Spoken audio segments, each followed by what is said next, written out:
नमस्कार, के news national में आपका स्वागत है। मैं हूं दीप्ति। नजर डालते हैं इस वक्त की हेडलाइंस पर। देश में बीते 24 घंटों में कोरोना के केस में मामूली कमी आई। रविवार को 36,028 नए मरीज तो 39,000 ठीक हुए। भारत के चीफ जस्टिस एनवी रमना ने रविवार को एक बयान देकर पुलिस स्टेशनों में होने वाले मानवाधिकारों के उल्लंघन पर सवाल खड़ा किया। प्रधानमंत्री नरेंद्र मोदी 10 अगस्त को प्रधानमंत्री उज्ज्वला योजना के दूसरे चरण की शुरुआत करेंगे। भारत के पूर्वोत्तर राज्य असम और मिजोरम में एक ही पार्टी की सरकार, लेकिन इनकी सीमाओं पर भारत पाक बॉर्डर जैसा तनाव। और 5 साल पहले ओडिशा में पेंटिंग का काम करने वाले नारायण चंद्र ओझा के मन में कैंसर मरीजों की सहायता करने का ख्याल आया। खबरें विस्तार से। देश में बीते 24 घंटों में कोरोना के केस में मामूली कमी आई है। रविवार को 36,028 नए मरीज मिले, 39,828 ठीक हुए और 400 ने जान गंवाई। यह लगातार तीसरा दिन था जब नए मरीजों से ज्यादा ठीक हुए। इससे पहले 6 अगस्त को 38,705 मरीज मिले और 40,026 ठीक हुए। 7 अगस्त को 39,068 केस आए और 43,935 रिकवर हुए। ये भी राहत की बात है कि नए मरीजों का आंकड़ा बीते 14 दिन में सबसे कम है। इससे पहले 26 जुलाई को 30,820 लोगों की कोरोना रिपोर्ट पॉजिटिव आई थी। केरल में भी केस कुछ कम हुए हैं। यहाँ रविवार को 18,607 मरीजों की कोरोना रिपोर्ट पॉजिटिव, 20,108 ठीक हुए और 93 की मौत हुई। इससे एक दिन पहले यहाँ 20,367 केस आए थे। देश के 8 राज्यों में पूर्ण लॉकडाउन जैसी पाबंदियां हैं। इनमें पश्चिम बंगाल, हिमाचल प्रदेश, झारखंड, ओडिशा, तमिलनाडु, मिजोरम, गोवा और पुडुचेरी शामिल हैं। यहाँ लॉकडाउन जैसे ही कड़े प्रतिबंध हैं। बाकी देश के 23 राज्यों और केंद्र शासित प्रदेशों में आंशिक लॉकडाउन है।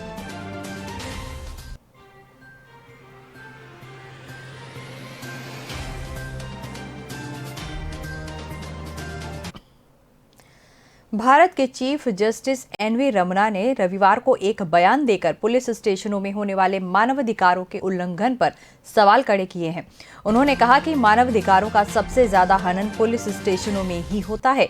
हमारे यहाँ आरोपी के मानवाधिकारों की सुरक्षा के लिए कानून है। इसके बाद भी हिरासत में उत्पीड़न और मौत के मामले सामने आते रहते हैं। उन्होंने कहा कि हिरासत में लिए गए व्यक्ति को पुलिस थाने में तुरंत कानूनी मदद नहीं मिल पाती। उन्होंने ये बातें नेशनल लीगल सर्विस अथॉरिटी के विजन और मिशन मोबाइल ऐप और डॉक्यूमेंट की शुरुआत करते हुए कही। इस ऐप के जरिए लोगों को मुफ्त में कानूनी सलाह दी जाएगी। कार्यक्रम में सुप्रीम कोर्ट के सीनियर जज और NALSA के कार्यकारी अध्यक्ष उदय उमेश ललित भी मौजूद थे। CGI इस संगठन के मुख्य संरक्षक भी है।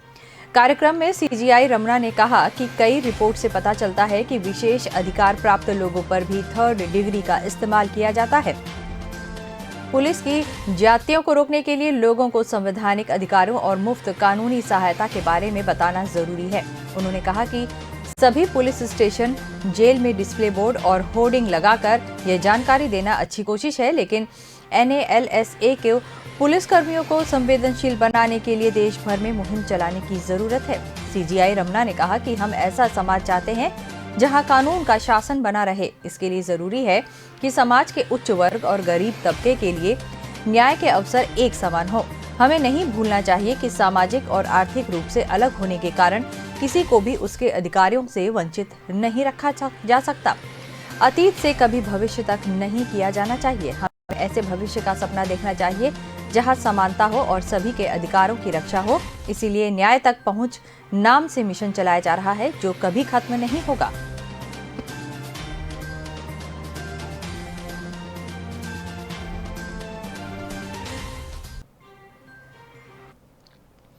प्रधानमंत्री नरेंद्र मोदी 10 अगस्त को प्रधानमंत्री उज्ज्वला योजना के दूसरे चरण की शुरुआत करेंगे। इस दौरान वे वीडियो कॉन्फ्रेंसिंग से उत्तर प्रदेश के महोबा जिले में लाभार्थियों को गैस कनेक्शन भी देंगे। प्रधानमंत्री उज्ज्वला योजना का लाभ लेने वालों से बात भी करेंगे। उज्ज्वला 2.0 में LPG कनेक्शन के अलावा पहले सिलेंडर की रिफिलिंग भी फ्री होगी। इसके अलावा गैस चूल्हा भी मुफ्त में दिया जाएगा। साथ ही योजना का लाभ लेने के लिए जरूरी पेपर वर्क को भी कम कर दिया गया है। प्रधानमंत्री कार्यालय ने बताया कि उज्ज्वला 2.0 को लाभ लेने के लिए प्रवासियों को राशन कार्ड और एड्रेस प्रूफ जमा करने की जरूरत नहीं होगी। जरूरतमंद परिवार अब खुद के द्वारा सत्यापित आवेदन देकर भी इस योजना का लाभ ले सकेंगे। इससे प्रधानमंत्री के विजन को आगे बढ़ाने में मदद मिलेगी। 2021 और 22 वित्तीय वर्ष में इस योजना के तहत 1 करोड़ एलपीजी कनेक्शन बांटने के लिए अलग से फंड जारी किया गया है। यह कनेक्शन कम आय वाले उन परिवारों को दिए जाएंगे जो उज्ज्वला योजना के पहले चरण में शामिल नहीं हो सके थे। उज्ज्वला योजना 1.0 का शुभारंभ 2016 में किया गया था। इसके तहत 5 करोड़ गरीब परिवार की महिलाओं को गैस कनेक्शन बांटने का लक्ष्य रखा गया था। इसके बाद 2018 में इस योजना को आगे बढ़ाते हुए 7 और कैटेगरी की महिलाओं को इसका लाभ देना शुरू किया गया था। इसमें अनुसूचित जाति, अनुसूचित जनजाति, अंत्योदय अन्न योजना, अति पिछड़ा वर्ग, चाय बागान वर्कर, वनवासी और द्वीपों में रहने वाले लोगों को भी शामिल कर लिया था।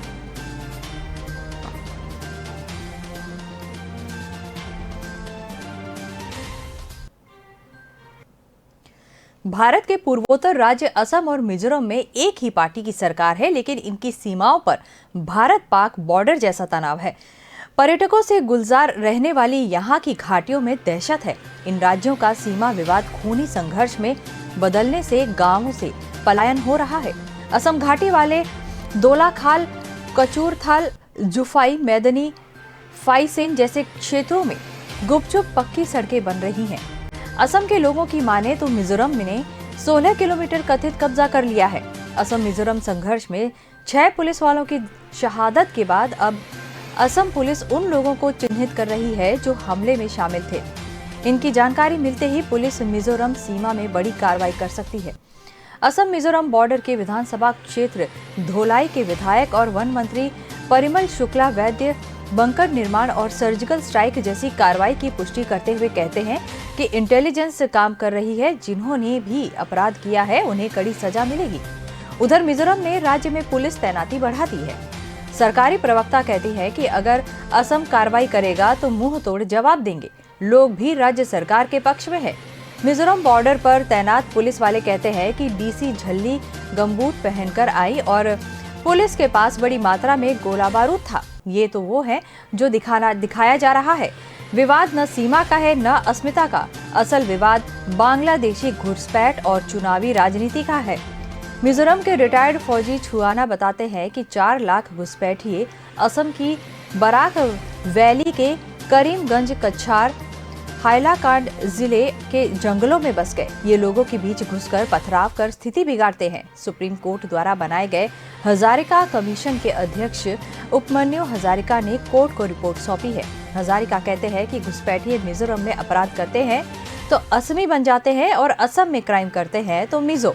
कुछ साल पहले यहाँ असमी थे और आज पूरे क्षेत्र में मुस्लिम है। गोलाबारी के प्रत्यक्षदर्शी तिलक कहते हैं कि असम पुलिस ने वेरेंटो चौकी से मिजोरम के सिपाहियों को थप्पड़ मारकर भगाया था।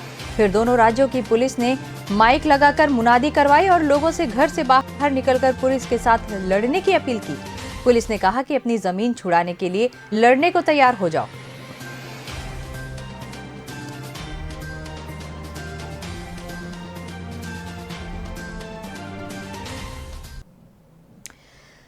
मदद सिर्फ धन से नहीं होती, इच्छा शक्ति से भी होती है। 5 साल पहले ओडिशा में पेंटिंग का काम करने वाले नारायण चंद्र ओझा के मन में कैंसर मरीजों की सहायता करने का ख्याल आया। खुद ओझा की आर्थिक स्थिति बहुत अच्छी नहीं थी, लेकिन इच्छा शक्ति प्रबल थी। ओझा ने अपनी जमा पूंजी तो दान कर दी, लेकिन आगे और मदद करने के लिए चैरिटी का सहारा लिया। उन्होंने प्रायोगिक तौर पर सार्वजनिक स्थान पर एक गुल्लक रख दी। 3 महीने में उसमें महज 5,700 रुपए ही जमा हुए, लेकिन ये नेक काम की शुरुआत भर थी। अब ओझा के इस काम की पूरे प्रदेश में तारीफ हो रही है। लोग उन्हें बापू ओझा के नाम से पुकारने लगे हैं। ओझा पिछले 5 साल से प्रदेश में गुल्लक के जरिए ही चैरिटी के मिशन पर है। आज उनकी गुल्लक में 50,000 रुपए तक इकट्ठे हो जाते हैं। इसे अधिकारियों, जनप्रतिनिधियों और आम लोगों के सामने फोड़ा जाता है और फिर इस राशि को वह जरूरतमंद कैंसर मरीजों और उनके परिजनों को सौंप देते हैं। ओझा बताते हैं कि 2017 में उन्होंने कटक के एक कैंसर अस्पताल के बाहर एक पीड़ित महिला को बच्चे के साथ बिलखते हुए देखा था। महिला बीमारी से और उसके 6-8 साल के 2 बच्चे भूख से बिलख रहे थे। ओझा ने उनसे तकलीफ और परिवार की माली हालत जानी। उन्हें लगा कि ऐसे कई जरूरतमंद कैंसर मरीज होंगे जिनके पास इलाज, दवा और खाने तक के लिए पैसे नहीं होते हैं। फिर उन्होंने ऐसे लोगों की मदद करने की पहल शुरू की। भुवनेश्वर में भीड़ भाड़ वाले इलाके खोजे जहां ज्यादा से ज्यादा लोग मदद कर सके और फिर गुल्लक रखना शुरू किया। इसमें लोगों से कैंसर मरीजों के इलाज के लिए दान की अपील की गई। ओझा कहते हैं कि नेक काम के लिए लोगों से मदद मांगने में उन्हें किसी तरह की शर्म या लिहाज महसूस नहीं होता। अब तो वे सार्वजनिक कार्यक्रमों के अलावा निजी कार्यक्रम जैसे विवाह, जन्मदिन में भी मदद मांगने के लिए जाने लगे हैं। कुछ लोग तो खुद उन्हें कार्यक्रमों में चैरिटी के लिए आमंत्रित भी करते हैं।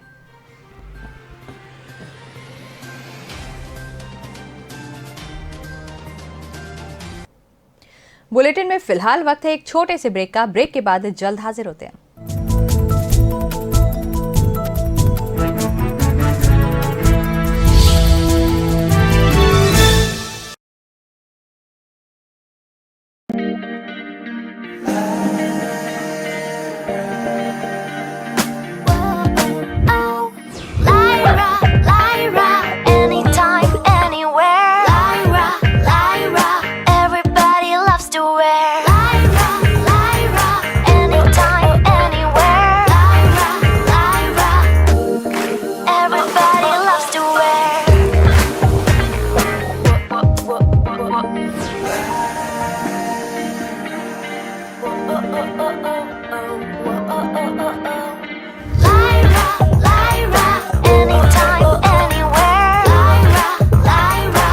My life, my Lyra.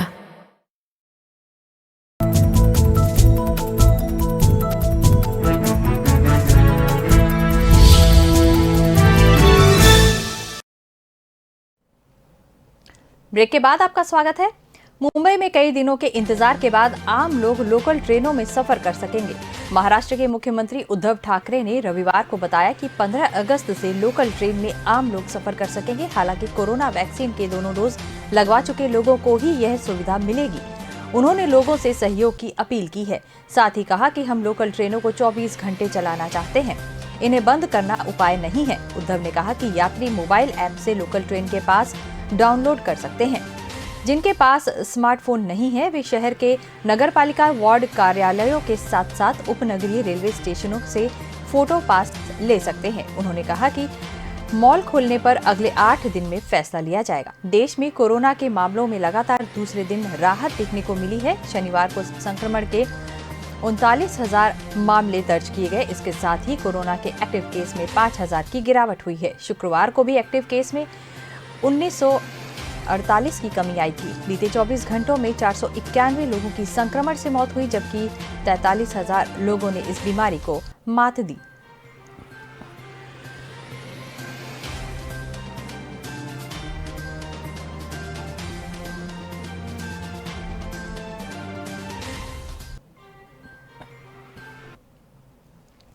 देश में कोरोना वैक्सीन की मिक्सिंग पर हुई पहली स्टडी के नतीजे आईसीएमआर ने जारी किए हैं। स्टडी में कहा गया है कि कोवैक्सीन और कोविशील्ड की मिक्स डोज से कोरोना वायरस के खिलाफ बेहतर सुरक्षा मिलती है। आईसीएमआर के मुताबिक एडिनोवायरस वेक्टर प्लेटफॉर्म वैक्सीन और इनएक्टिवेटेड होल वायरस वैक्सीन का मिक्स डोज लेना सेफ है। इस दोनों वैक्सीन की अलग अलग डोज से एक ही वैक्सीन के 2 डोज की तुलना में बेहतर इम्यूनिटी मिलती है। कोरोना वैक्सीन मिक्सिंग की यह स्टडी आईसीएमआर ने मई-जून के बीच में यूपी में की थी। डीजीसीआई के एक्सपर्ट पैनल ने कोविशील्ड और कोवैक्सीन के मिक्स डोज की स्टडी का सुझाव दिया था। इसके बाद क्रिश्चियन मेडिकल कॉलेज वेल्लोर को भी वैक्सीन के मिक्स ट्रायल की डोज की अनुमति दी गई थी। वैक्सीन मिक्सिंग की स्टडी को 3 ग्रुप में बांटा गया था। हर ग्रुप में 40 लोगों को शामिल किया गया था। वैक्सीन लगाने के बाद सभी ग्रुप में लोगों की सेफ्टी और इम्यूनिटी प्रोफाइल की तुलना की गई। वैक्सीन और कोविशील्ड की मिक्स डोज लेने वाले लोगों में कोरोना के अल्फा, बीटा और डेल्टा वेरिएंट्स के खिलाफ बेहतर इम्यूनिटी मिली। स्टडी में पाया गया कि एक ही वैक्सीन की 2 डोज लेने वालों की तुलना में 2 वैक्सीन की मिक्स डोज लेने वाले लोगों में ज्यादा एंटीबॉडी मौजूद थी। यह adeno virus vector platform vaccine और इनएक्टिवेटेड होल वायरस वैक्सीन के कॉम्बिनेशन की पहली स्टडी है। स्टडी से नतीजा निकला है कि दोनों तरह की वैक्सीन का मिक्स डोज लेना सेफ है। आईसीएमआर की एपिडेमियोलॉजी एंड कम्युनिकेबल डिजीज की हेड डॉक्टर सिमरन पांडा ने बताया कि स्टडी में शामिल लोगों को बिना बताए अलग वैक्सीन की दूसरी डोज दी गई। ऐसा इसीलिए किया गया ताकि लोगों के मन में वैक्सीन की दूसरी डोज को लेकर डर न बैठे। वैक्सीन मिक्सिंग के रिजल्ट जांचने के लिए वॉलंटियर्स को 40-40 के 3 ग्रुप्स में बांटा गया। मिक्स डोज वाले ग्रुप में 18 लोग थे। इनमें 11 पुरुष और 7 महिलाएं थी, जिनकी औसत उम्र 62 साल थी। हालांकि इनमें से 2 बाद में ट्रायल से बाहर निकल गए। वहीं एक ही वैक्सीन के दोनों डोज वाले ग्रुप में शामिल 40 लोगों में से एक व्यक्ति में हाई ब्लड प्रेशर देखने को मिला। इस स्टडी के नतीजों पर विशेषज्ञ खुश हैं, लेकिन वे ज्यादा इन डेप्थ और डिटेल्ड रिसर्च की जरूरत बताते हैं। Public health expert doctor Sameer Bhati ने कहा कि इस स्टडी में केवल 18 लोगों को ही शामिल किया गया था। ऐसी स्टडी राष्ट्रीय स्तर पर भी होनी चाहिए।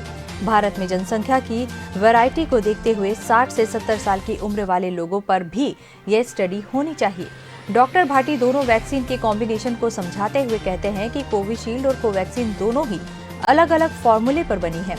कोवैक्सीन में कोरोना का डेड वायरस होता है, जो इम्यून सिस्टम को वायरस संक्रमण के खिलाफ एंटीबॉडी डेवलप करने का संकेत देता है। इधर कोविशील्ड वायरस वेक्टर फॉर्मूला पर आधारित है, जिसमें कॉमन कोल्ड के कमजोर वायरस को कोरोना के खिलाफ इम्यूनिटी डेवलप करने के लिए यूज किया जाता है। हालांकि दोनों ही वैक्सीन इम्यूनिटी डेवलप करती हैं, लेकिन दोनों के मिक्स डोज ज्यादा फायदेमंद होंगे और लोगों में वैक्सीन की झिझक भी खत्म करेंगे।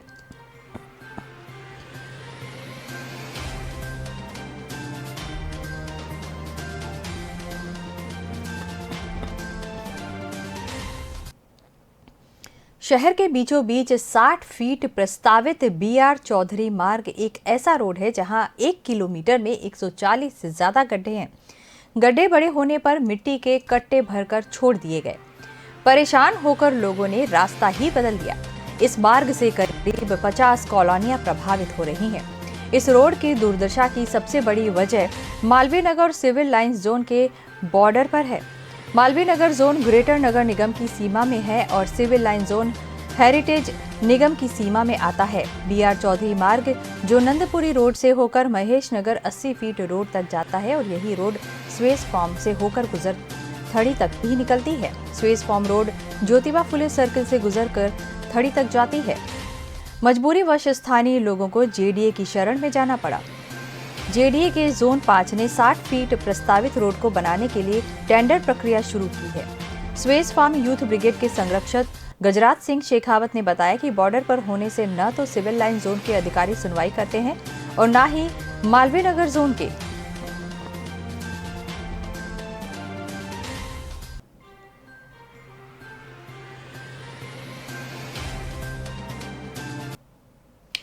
जयपुर एयरपोर्ट के निजीकरण की तैयारी लगभग पूरी हो चुकी है। 12 अगस्त से अडानी समूह का 2 माह का ऑब्जर्वेशन पीरियड शुरू हो जाएगा। इस दौरान अडानी ग्रुप की टीम फ्लाइट संचालन से जुड़े सभी बिंदुओं को समझेगी।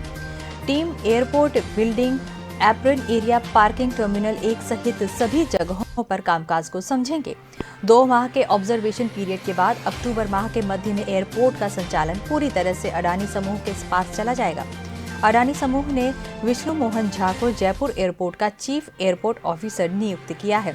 एयरपोर्ट का संचालन अडानी समूह के पास जाने के बाद 3 साल तक एयरपोर्ट अथॉरिटी के कर्मचारी ही यहां काम करते रहेंगे। एयरपोर्ट निदेशक JS बलराहा ने बताया कि 12 अक्टूबर के बाद एयरपोर्ट के एयर ट्रैफिक कंट्रोल एवं कम्युनिकेशन एंड नेविगेशन सिस्टम को अथॉरिटी के अधिकारी कर्मचारी ही संभालेंगे। इसके अलावा engineering, finance, administration, commercial, fire operations आदि में कार्यरत कर्मचारी 3 साल तक अडानी समूह के साथ मिलकर कार्य करेंगे। इसके बाद ये अपने लिए विकल्प चुन सकेंगे, जिनमें या तो कर्मचारी अडानी ग्रुप के साथ जुड़ सकते हैं या एयरपोर्ट अथॉरिटी के अन्य एयरपोर्ट पर तबादला करवा सकते हैं।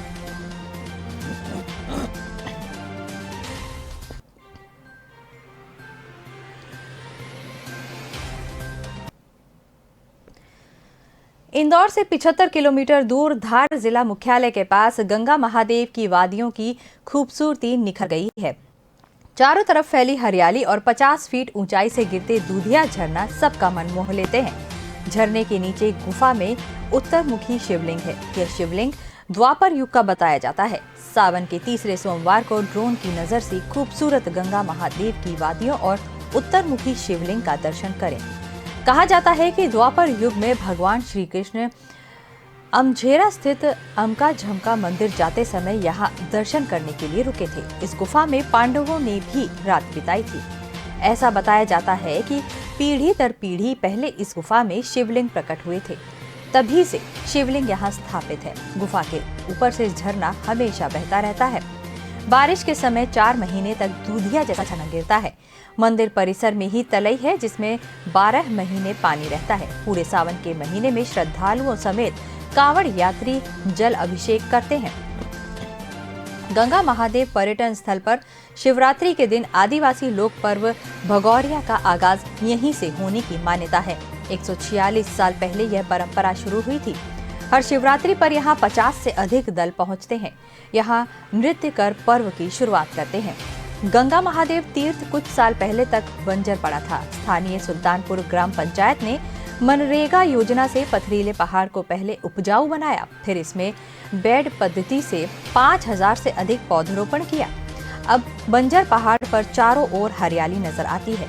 यहाँ इंदौर, रतलाम, उज्जैन, झाबुआ, थांदला, मेघनगर और बड़वानी से पर्यटक आते हैं।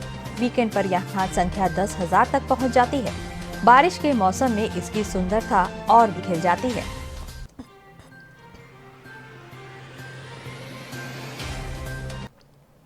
बुलेटिन में फिलहाल वक्त है एक छोटे से ब्रेक का। ब्रेक के बाद जल्द लौटते हैं।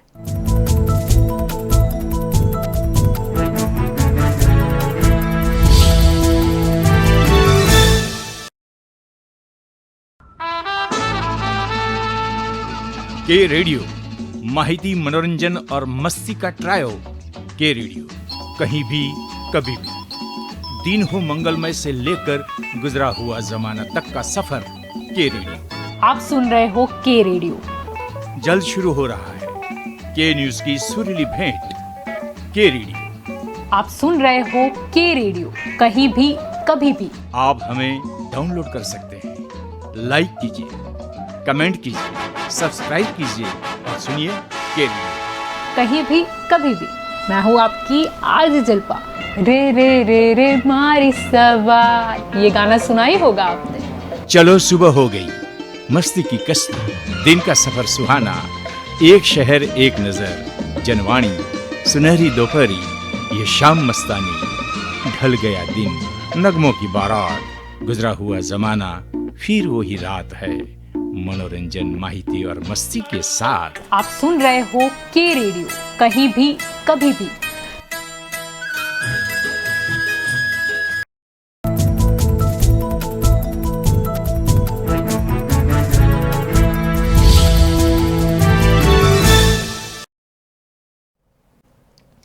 ब्रेक के बाद आपका स्वागत है। आज सावन का तीसरा सोमवार है। इसके चलते शहर के शिवालयों में विशेष श्रृंगार किया गया है। मंदिर में आकर्षक साज सज्जा की गई है। सुबह से मंदिरों के पट खुल गए हैं। कहीं पंचामृत से रुद्राभिषेक किया जाएगा तो कहीं बर्फ के शिवलिंग बनाए जाएंगे। कई मंदिरों में अर्धनागेश्वर रूप देकर विशेष पूजा अर्चना की जा रही है। MTH कंपाउंड स्थित श्री गुलेश्वर महादेव मंदिर में अर्धनारेश्वर स्वरूप में भगवान शिव की पूजा अर्चना होगी। मंदिर ट्रस्ट के सचिव मनोज तोमर ने बताया कि सुबह 8 बजे भगवान शिव शंकर का केशर एवं विविध औषधियों सहित पंचामृत से रुद्राभिषेक होगा। दिन में फलाहारी प्रसाद एवं रात्रि 8 बजे महाआरती पश्चात भजन कीर्तन होगा। सार्वजनिक प्राचीन पंचदेव मंदिर के मुख्य पुजारी पंडित रमा दीदी ने बताया कि पूरे श्रावण मास में भगवान शिव की आराधना निरंतर उपवास, पूजन, अभिषेक और आरती के साथ की जाती है। रोज भगवान भोलेनाथ का विशेष श्रृंगार किया जाता है और प्रसाद का वितरण किया जाता है। तीसरे सोमवार को भगवान शिव जी के दरबार में बर्फ निर्मित शिवलिंग की स्थापना कर शाम 7 बजे श्रृंगार के बाद प्रसाद वितरण होता है। उधर पंचकुइया स्थित प्राचीन भूतेश्वर मंदिर और नवलखा स्थित कांटाफोड़ मंदिर में भी भक्तों के लिए विशेष व्यवस्था की गई है ताकि भीड़ एकत्र न हो। देवगुराड़िया स्थित प्राचीन गुप्तेश्वर मंदिर में तीसरे सावन सोमवार के साथ नाग पंचमी के लिए भी तैयारियां की जा रही हैं। जिले के इस प्राचीन मंदिर में नाग पंचमी पर दूर दूर से लोग आते हैं और 3 दिन तक लगता है। शहर के मध्य राजबाड़ा क्षेत्र स्थित जबरेश्वर मंदिर में आकर्षक सज्जा की गई है। पंढरीनाथ स्थित इंदेश्वर महादेव मंदिर में भी रुद्राभिषेक किया जाता है। परदेशीपुरा स्थित गेंदेश्वर महादेव मंदिर, जहां 12 ज्योतिर्लिंग के रूप में भोलेनाथ विराजमान है, यहां 2 सोमवार से सोशल डिस्टेंसिंग का ध्यान रखते हुए कार्यकर्ता व्यवस्था संभाल रहे हैं। यहां फूलों से श्रृंगार किया जाता है। इसके साथ ही ऑनलाइन दर्शन की भी व्यवस्था की गई है।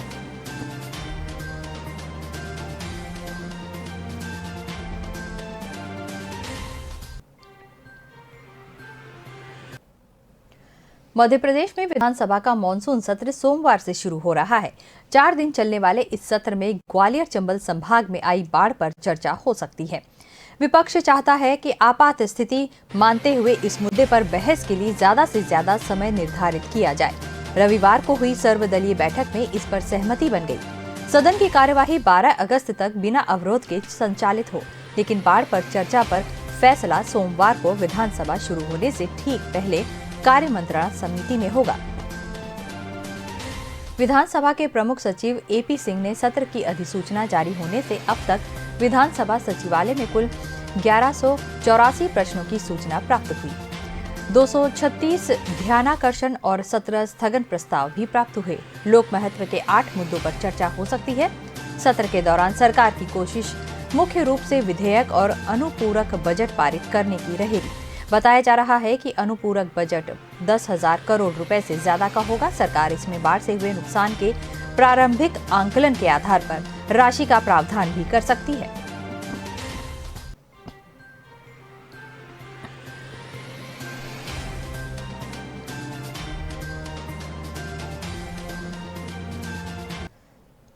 मध्य प्रदेश विधानसभा का 4 दिवसीय मॉनसूनी सत्र 9 से 12 अगस्त तक चलेगा। इसके चलते विधानसभा भवन के आसपास पुलिस का कड़ा पहरा रहेगा।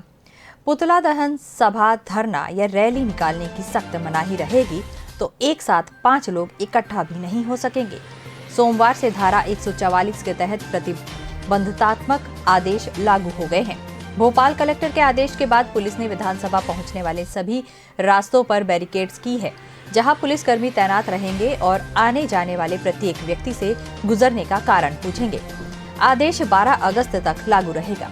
इसके लिए रविवार को ही चारों ओर से बैरिकेड्स कर दी गई। सोमवार सुबह से पुलिसकर्मी भी तैनात हो गए। यूं तो शहर में कोरोना संक्रमण के चलते धरना प्रदर्शन पर रोक है, लेकिन महंगाई के मुद्दे पर यूथ कांग्रेस, महिला कांग्रेस ने विधानसभा घेराव का ऐलान किया है। इसके चलते ही विधानसभा और उसके आसपास के क्षेत्रों में प्रतिबंधात्मक आदेश जारी किए हैं। सरकार ने पुरानी जेल परिसर और भेल दशहरा मैदान को अस्थायी जेल घोषित किया है।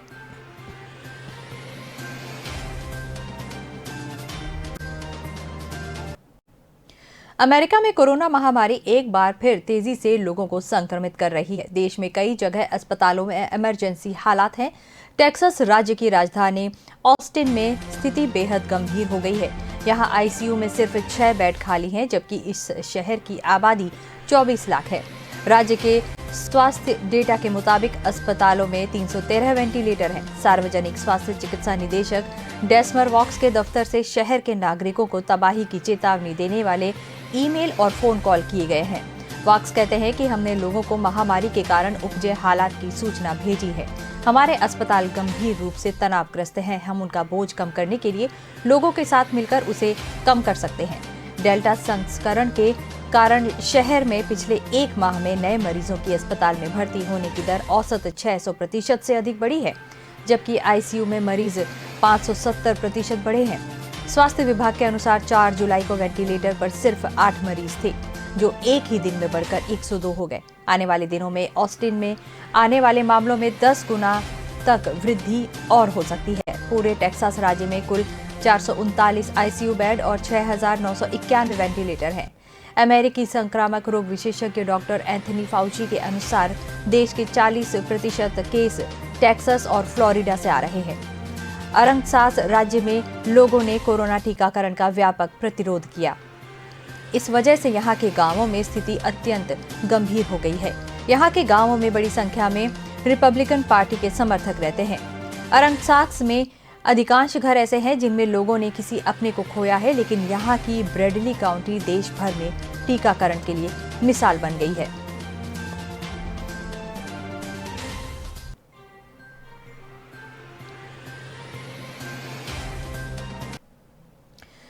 राष्ट्रीय आयुर्वेद संस्थान की ओर से रविवार को हुई एमटीएस भर्ती परीक्षा में फर्जी परीक्षार्थियों के परीक्षा देने का मामला सामने आया है। इस संबंध में 3 लोग गिरफ्तार किए गए।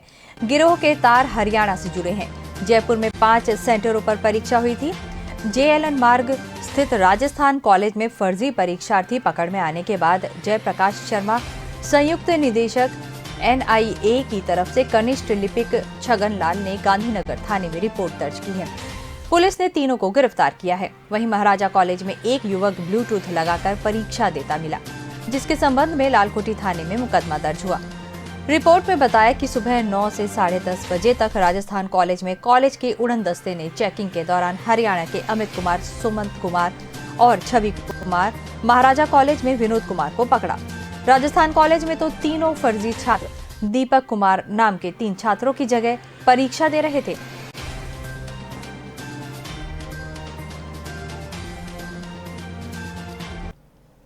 इस बुलेटिन में फिलहाल इतना ही। आप बने रहिए के न्यूज़ नेशनल के साथ। नमस्कार।